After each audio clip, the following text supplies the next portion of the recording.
this may be your first feel-good story of 2020. And it's bike related. It's pretty cool, actually. I'm sitting on the floor because I want to get a shot of that double twin straight bar Schwinn I'm building too. So a couple years ago, over 2 years ago, I built a bike for the Pearl Pass ride. If you don't know what the Pearl Pass ride is, you should Google that. It's pretty cool. It's been going on for over 40 years, and the guys from up in Marin County went over to a little town in Colorado and rode over Pearl Pass into Aspen. And they've been doing it pretty much every year since then. And so I built this badass Klunker. It was an old Cleveland Welding Company frame that I picked up. It was built up as a cruiser with some old Hawthorne Springer front end on it. I picked it up in Long Beach, and the frame was in pretty bad shape. It had a bad weld at the head tube, and it needed work. And I brought it over to Chad's. I had built it up as a single gear kind of Klunker. And while I went over there, Victor Vincente of America was there. I don't know if you guys know Victor, VVA. Come on. Yeah. It's hard to find a cooler dude than Victor.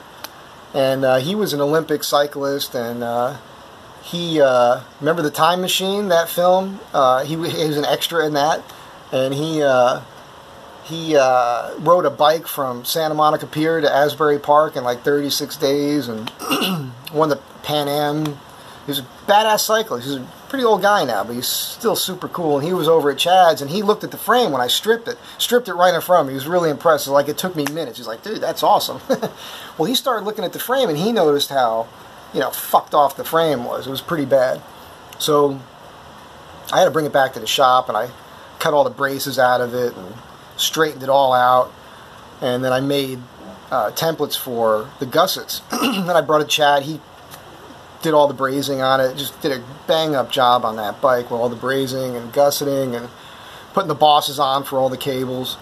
And I built it using like the best quality vintage mountain bike parts I had. Early 80s stuff. Excuse me. I just ate. So I had the bike. I took it on one ride up in the Verdugo Mountains with some friends of mine. It's like a 3-mile trail that you push your bike up, basically. It takes you an hour to get up there, and it's like a 10-minute bombing downhill. And I rode it that one time on that ride, and won. I just blew everybody away on that bike. And then I went on another ride with these guys, these Strandy Cruiser guys, and I had it in my van because I had the van packed to go on this Pearl Pass ride in Colorado. I was going to be leaving in a couple days. So we came back from the cruiser ride, and we had been parked at the Long Beach Marina, and the van was stolen. Really sucked, man. So on top of losing my van, which eventually was recovered, but when it was recovered, the bike was gone and my tools were gone. And it was heartbreaking. The tools were one thing, and the bike was crazy. And so I've been posting pictures of the bike for a while, hoping it might turn up.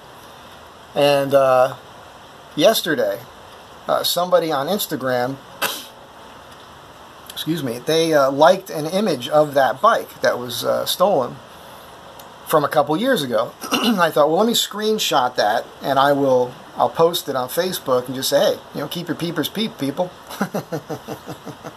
You might see it. It's the only bike like it on the planet, period. I always had faith, that if anybody ever ran across that bike, they'd keep it as is, because it was just so cool. Anybody with common sense, they'd look at that and they go, that's a badass fucking bike. So, a couple hours after I posted it, I get a message from a guy. Turns out I know the guy. I don't know him well. I rode with him one time. We talked a little bit. He's got the bike. He bought it a couple months or so after it was stolen. We didn't know each other at the time. He got it on offer up for $80. And he bought it because he wanted the wheels and the pedals. But once he inspected it, he realized, oh, this is a cool bike. I should keep it the way it is. Whoever put it together, it was like a labor of love, I got your bike, man, he says. And we've been texting ever since. So I'm going to get it back this week. And I just can't get over it, Karma, maybe? I don't know. Have I been doing good? I like to think I am. So, feel good story. Pass this along. The bicycle community, man, we hate bike thieves. I'll tell you this, if I bought a bike for $500 and somebody came to me and said, that's my bike, it was stolen, and they could prove it, I would give them that bike. I'd be out $500. Wouldn't bother me at all. And actually, I have a set of the XT pedals, an extra set, and I'm giving them to that guy. Plus his $80. You know, if he wants it. You know, at least I hope he lets me buy him a beer or take him out for a meal or something. Tacos, maybe, I don't know. Anyhow, again, feel good story of 2020. Pass it along. Let's cheer each other up. I'm doing another video in a bit here on some conspiracy theory stuff that should be kind of fun and entertaining. So stay tuned and have a good day. And be nice to each other. Do good. Do what's right. Be good Americans.